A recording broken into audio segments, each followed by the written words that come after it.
नमस्कार, मैं Manu Pawar the federal देश में आपका स्वागत है। भारत के भगोड़े बिजनेसमैन विजय माल्या को देश वापस कब और कैसे लाया जाएगा, ये अभी तक एक पहेली बनी हुई है। लेकिन उससे भी बड़ी पहेली ये है कि आखिर विजय माल्या पर देश के बैंकों का कितना पैसा बकाया है, माल्या को बैंकों की कितनी रकम चुकानी है।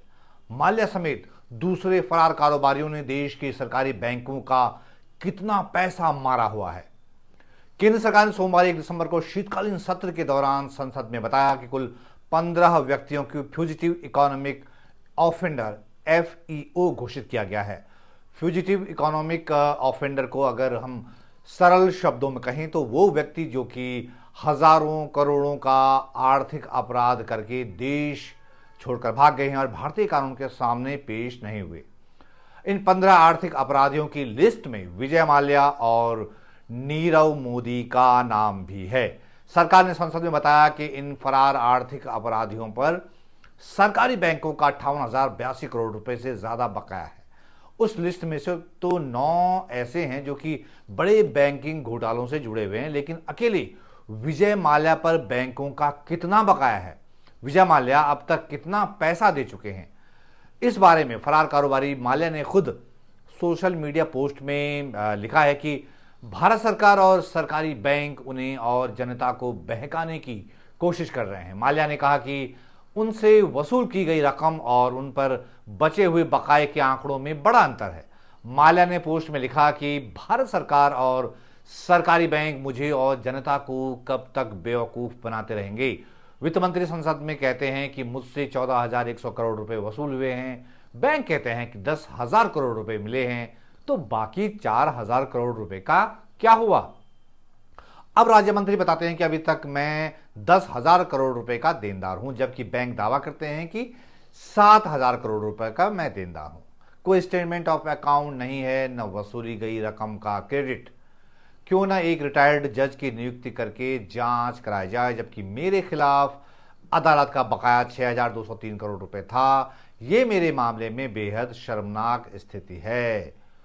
विजय माल्या सोशल मीडिया पर क्लेम कर रहे हैं कि उन पर बैंकों का 6,000 करोड़ रुपए से कुछ ही ज्यादा पैसा बकाया था, लेकिन सरकार कुछ और कह रही है।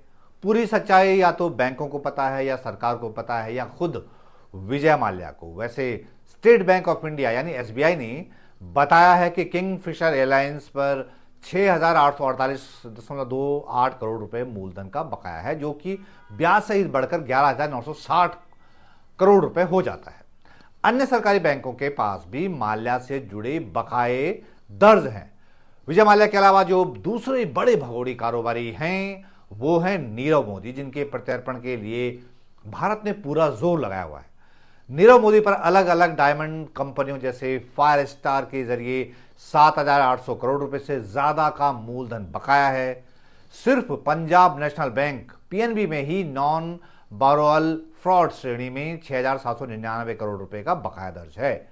उनके बकाये SBI, bank of India, Canara bank, Indian bank और अन्य बैंकों में भी दर्ज है। संदेशा ग्रुप कंपनियों पर भी बैंकों का बहुत पैसा बकाया है। संदेशा परिवार से जुड़ी कंपनियों जैसे स्टर्लिंग बायोटेक, स्टर्लिंग सेज और स्टर्लिंग ग्लोबल ऑयल रिसोर्सेज के कई खातों में देश के सरकारी बैंकों का बड़ा एक्सपोजर है।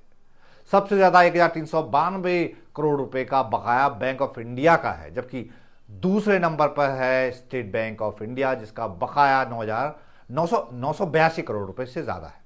भारत सरकार के वित्त मंत्रालय के अनुसार अब तक सभी फरार आर्थिक अपराधियों ने से 19,187 करोड़ रुपए की वसूली हुई है। इससे 38,895 करोड़ रुपए बकाया यानी मूलधन प्लस ब्याज अब भी बाकी है।